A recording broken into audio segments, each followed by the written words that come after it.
Welcome everyone, Christine here with a discussion about the High Elves in Total War Warhammer 3 Immortal Empires. And the many issues they do have as a race. This is something I talked about just 2 weeks ago, but I think it is worth talking about it some more, especially if the next DLC is going to feature Sinnelleos and the High Elves.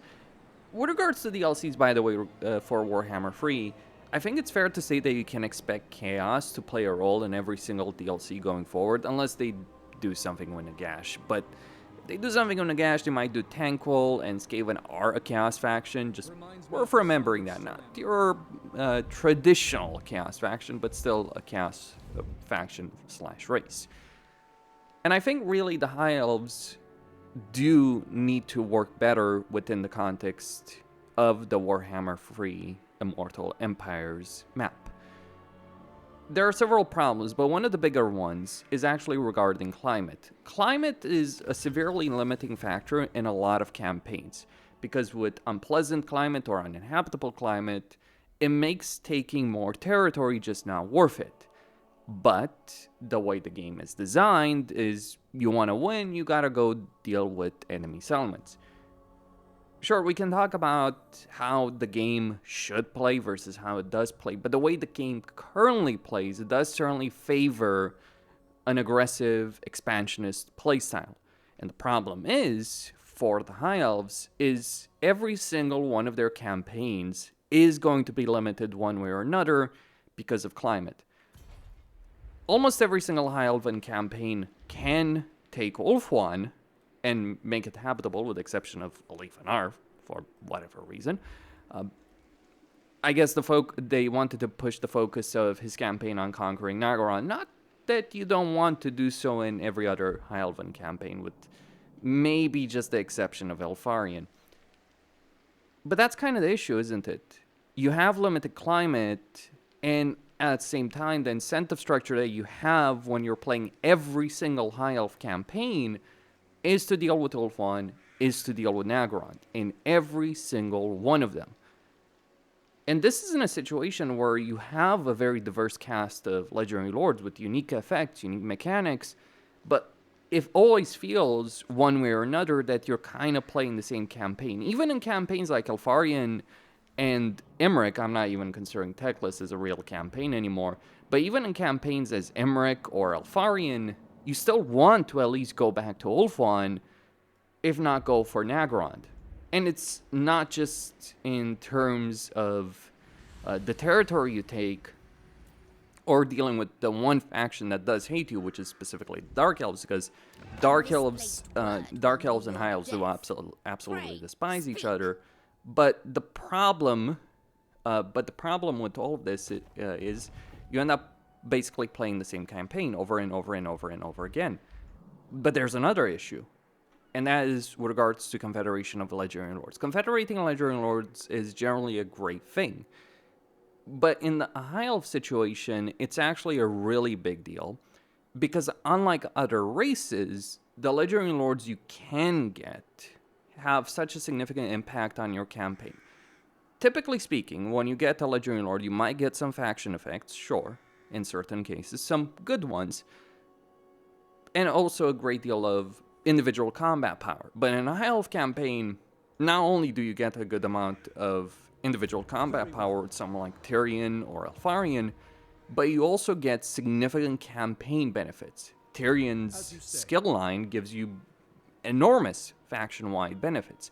Alariel's skill line gives you significant hero benefits in your campaign. Those cannot be ignored. So that is one of the issues, that you're always incentivized. Deal with Ulthuan, get the Confederations, deal with Nagaron. Even if the climate of Nagaron is not great for you, you're still going to be incentivized to deal with it. Let alone the fact that some of the best landmarks in the game, or the best landmarks in the game, are all centered around these areas. I mean, certainly that's an issue for other races as well, but if you compare this to, say, the Dwarves, sure, with the Dwarven campaign, you might end up doing the same things over and over again, but a Belegar campaign, for instance, plays very differently than a Forgrim campaign, even if they're playing in roughly the same area. And that's not even talking about the difference between a Grombrindal campaign, a Malachi campaign, even a Phoric campaign. Even though dwarves do have an incentive to deal with the Badlands, the way it's handled is much better. It's more diverse. You ultimately have a great deal of variety in the campaigns you're playing. Funnily enough, with the dwarves, you also have great legendary lords that you almost always want to confederate. But what you're doing with them when you're confederating them, that is a different discussion. On top of all that I just said, there's also the fact that the situation in Ulthuan generally follows the same pattern almost every single time. There are exceptions, randomization in the campaign does exist, but if you're playing, a campaign on Legendary Very Hard, for instance, as an example of this campaign. This campaign, I made the video on Alifanar, and then I just reloaded the save one turn before I ended that video. Found Malekith, who was about to attack me here, defeated Malekith, and just conquered all of this. But the patterns always repeat themselves. It's not just about what you're pushed to do, it's also what's going to happen in Ulthuan. Noctilus is always going to take the west coast of Ulthuan. Morathi and Astanki are always going to end up in a war. Alariel, Tyrion, and Elfarion are always going to fight Be'lakor and Nakari. And usually they'll win, at least on this difficulty. I say usually because there's some exceptions, but you consider a dwarf campaign situation. If you're playing Belegar, you don't know if Thorgrim's going to win against Skarsnik. You don't know if Ungrim's going to win against Azag. You don't know if Grombrindal's going to stay alive or not. You don't know if Malachi is going to stay alive or not. You have no idea, but you do know what's going to happen in Ulthuan. That kills the sense of replayability in a campaign. But on top of that, there's also the issue of Confederation. Welcome to the because court of the Everqueen. It's worsened by the way Confederation works. Because Ulthuan is an island and the way that factions expand across it, like elves are guardians, right? So usually, for a vast majority of factions, the way Confederation works, and it's not necessarily that different for High Elves and Fury, but it is very much in practice. So the way Confederation mostly works in the game is if you're stronger than another faction, have good relations, and they're at war with other factions and they're vulnerable, you can more easily confederate them. The problem is, the AI doesn't consider itself vulnerable, even if they are actually vulnerable. So for instance, even if they have a lot of ports and they're about to be attacked by X faction, like for instance, Alariel over here at war with Kemler, she's not actually, the game doesn't necessarily consider her vulnerable. They're only vulnerable if they're actually sharing a land border with someone. And based on my experience playing High Elven campaigns, the way it works with Confederation is that the more territory you control in Ulthuan, the easier it is. I think it has to do with certain racial traits. So each race has some differences in the way diplomacy works. Like Chaos is very aggressive, Greenskins are very aggressive, Skaven are not trustworthy, especially Trench, and so on and so forth. There's certain specific traits that you can see with each race. With High Elves, it does seem that the way confederations work is like, if you hold territory in Ulthuan, you'll be able, and the more the merrier. And that further kills replayability because, again, you want those confederations, you want those legendary lords, you want to deal with Ulthuan, and the way you deal with Ulthuan is like if you're playing a campaign as Tyrion, ever letting Elfarion, say for instance, take Southern Vrest makes it that much harder to confederate them. Ever letting Alariel to take Safri makes her that much harder to confederate. It creates a campaign dynamic in every High Elven campaign, because again, you want to confederate these legendary lords in every High Elven campaign, even in a techless campaign. It creates a pretty bad campaign dynamic to deal with. And that's just climate and confederations, all that I've talked about. Then we can talk about other issues. The pacing of the game. The pacing of the game of Warhammer 3 at the moment certainly favors very fast campaigns. People may argue on this point, but the vast majority of campaigns are basically over by turn 30, 40 at most. But the problem is, High Elves in particular suffer in this respect. See, High Elves are a race that grows stronger the more you play their campaigns.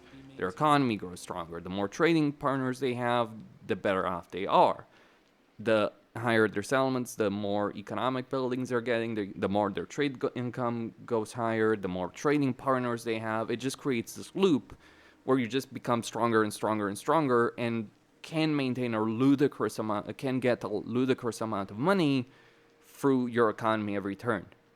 But it's getting to that point, and that's kind of the problem. So High Elves are weaker early on than they are later on. It's not the same as it is for Chaos Dwarves, which have a difficult early game, but then steamroll everything once they get their unit caps up. It's not quite as exaggerated as you might see in a case like that, or Tomb Kings, or Beastmen, but it's not necessarily far removed. With the key difference, that's actually kind of worse than that, because in High Elven campaigns, the best armies you can recruit will look something like this. A bunch of archers with light armor, spearmen, and you can defeat the vast majority of opponents in a campaign with these kind of armies, like I did over here. Sure, I did, you may have to diversify, but the problem is with diversification is you don't really have the options to diversify, at least not ones that are worth it. What do I mean by that? Well, looking beyond the fact that the archers and spearmen are very effective as a combination and very cheap, and you can mass more units of them than you might in other campaigns, the problem is, what else do you have to recruit? Like, with the exception of, like, a Leaf and R being able to recruit, Shadow Warriors and Shadow Walkers at tier 2, and those not being cost-effective units unless you're recruiting them for Leaf and R's army. Like, it's actually better to just get 2 armies of archers and spearmen than it is to get 1 army of Shadow Warriors, or let alone Shadow Walkers. But when you look at the units you can recruit in a High Elven campaign, what do you have until tier 4? Like, not until tier 3, until tier 4, looking at the situation. Well, here's what you get. You get Lodern Sea Guard at tier 2 without the shield. They're not especially great as a unit. I mean, you say they're a hybrid unit, but they have less entity count. They're not a better range unit. They have lower range. They're not as great of a melee unit. You're better off recruiting spearmen and archers with light armor. You could make an argument for Lodern Sea Guard with shields, but those are a tier 3 unit. You can also only recruit 1 noble at tier 2. Only 1, and you might start with a mage. You can also get only 1 mage at tier 3. You're probably going to want this building for the military advancements. The fact that technology is locked behind buildings is annoying, though it's not as annoying as the Lizardmen, who have many different buildings. You only have a couple of buildings you need in a High Elf campaign to unlock technologies. It's nowhere near comparable to how terrible it is in a Lizardmen campaign. But you look at the unit roster over here. Eagles, worthless unit. Illyrian Reavers, not really worth it. And cavalry in general is situational, especially cavalry given High Elven campaigns where you're dealing with Dark Elves who are going to have Dread Spears and who are going to have range units. You can get some cavalry units to do flank attacks on Dark Shards and all that, but situational, right? You're most of the time better off not even getting the cavalry building and getting the other economic buildings. Growth, income, control, etc. Like, it's just not worth getting the cavalry building. Silver Helms and Illyrian Reavers are a whatever unit, but Silver Helms are a pretty solid cavalry unit, but they're not especially great. There are factions that have much better cavalry available in the game than the Elves do, at a lower tier even. And then Silver and Guard, Shadow Warriors, and Lodern Sea Guard, that's all you get. Like, oh, what about White Lions? What about War Lions of Praise? White Lions are not an effective melee unit. They're too expensive. They're not particularly great in battle. They take a lot of damage. Even for their 90 armor, you might think a unit with 90 armor, 30% missile resistance would be more resistant. But every time you use White Lions in an actual battle, they just get absolutely crushed. Whereas spearmen units will hold very, very effectively in a battle. And while they don't have the same armor, just not worth it. What about artillery? Well, you kind of don't need it unless you want siege attacker, and you have ways around that too. So Eagle Claw bolt throwers, kind of. I've come to the conclusion it's just not really worth it. You have tactics to use in sieges. That's another thing we can talk about, like the tactics in sieges, but that's more of a general siege issue. So what do you have in terms of variety? Very, very damn little until you get to tier 4. But the problem getting to tier 4, look at this campaign. I've held this province from turn 3. I've had the growth commanded from very early on. I've gotten the growth buildings, and only now at turn 44 am I actually able to start transitioning to tier 4. And I may not have gotten 3 growth buildings, but I have had 2 for this entire campaign. Hell, I've even had faction effects for growth in this campaign. That is one of the problems. Like, you have a lot of things locked up that could be fun, but you never get to use them in a High Elf campaign, partly because of the pacing of the game, partly because of the economic effectiveness, partly because you have a bunch of economic buildings and you kind of want to get them all at the same time, and you do need growth as well. And just, well, partly because the really good and interesting stuff is very, very high tier. Like, every time that I've recruited a single dragon in a High Elf campaign, I had to go out of my way of doing it, and it's not worth it. Another problem is the hero capacity and the victory condition. So, depending on the campaign you're talking about, you can increase your hero capacity by free if you do your short campaign victory condition. Relying on that to increase your hero capacity is not great to begin with, but that is under the assumption the victory conditions are well designed. In a lot of High Elven campaigns, if not almost all of them, except kind of like Alariel, the short campaign victory condition is kind of bullshit. Like, let me give you an example. Alifanar's short campaign victory condition is reasonable enough, except that you have to control one province on one side and then wipe out a faction on the opposite side. That's gonna waste your time, but it's reasonable enough. Tyrion, however, who also needs to wipe out Nagarond, who starts all the way here for a short campaign victory condition, yeah, that's kind of bullshit. Just to increase his hero capacity. And you might get mages and you might get, nobles, but you're not going to get lore masters, you're not going to get handmaidens unless you're playing Alariel. There are benefits to Alariel and Emmerich in their campaigns with regards to that, or Teclis with mages.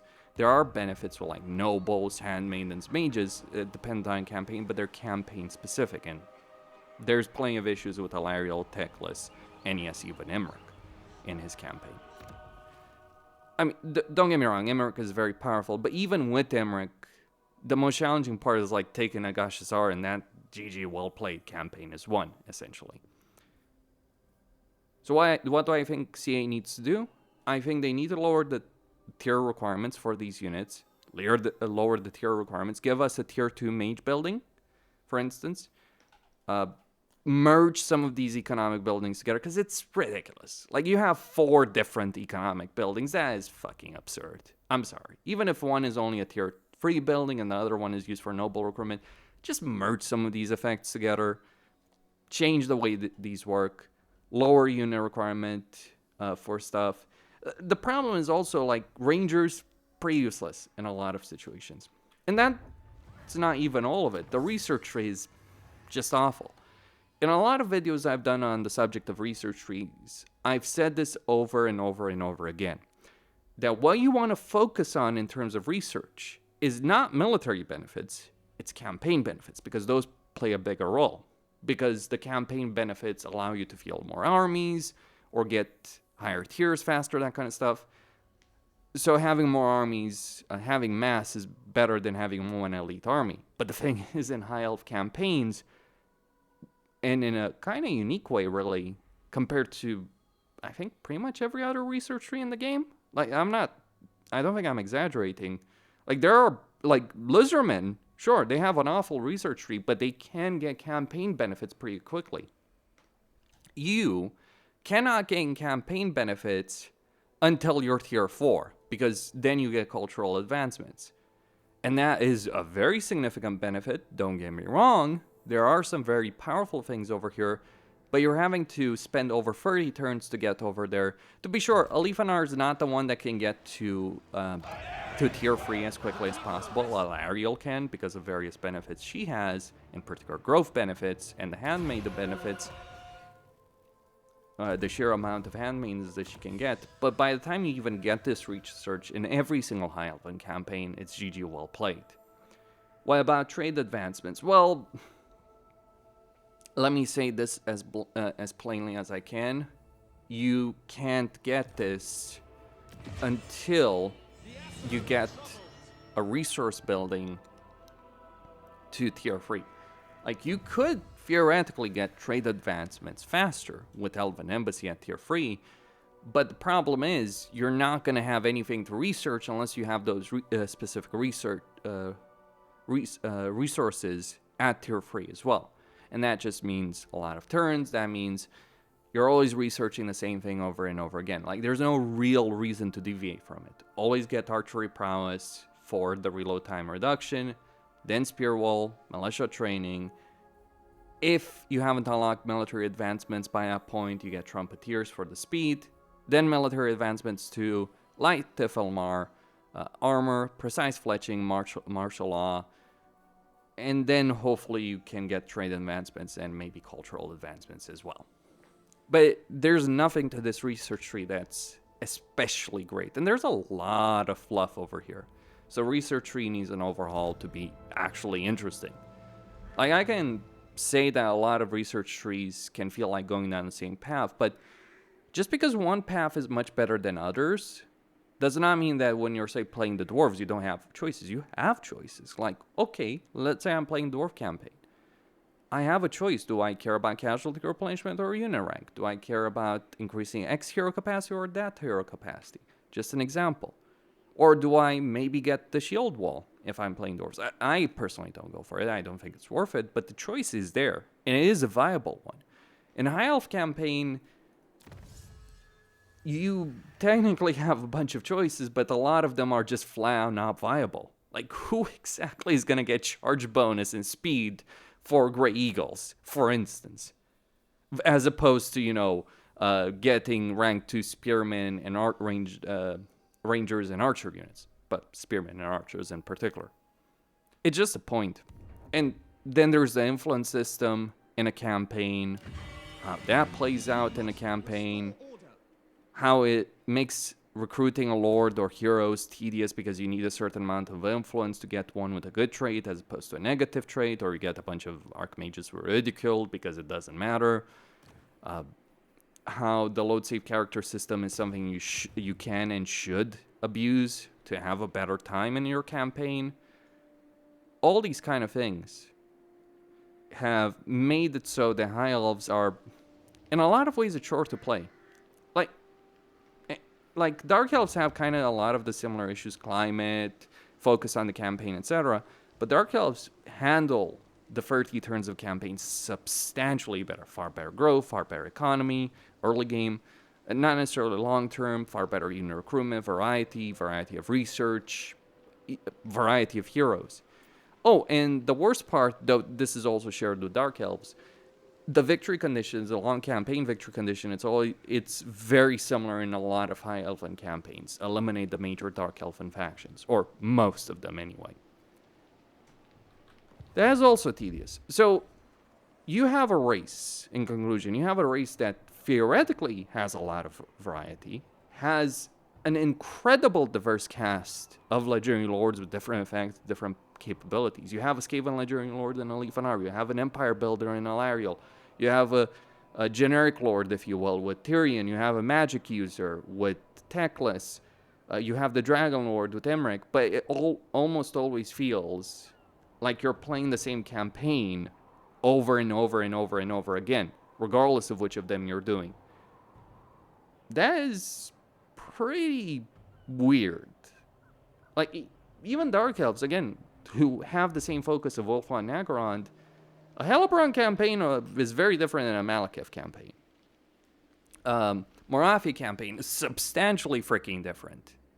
And don't get me started on Lokir or Rakarth or even Malice Darkblade. Substantially different campaigns. So I do think that CA really does need to consider how they're going to handle this race, if they are indeed working on it for the sake of the next DLC. That's all I had to say. Questine signing out. Stay tuned. And don't forget to subscribe, like, and enable notifications.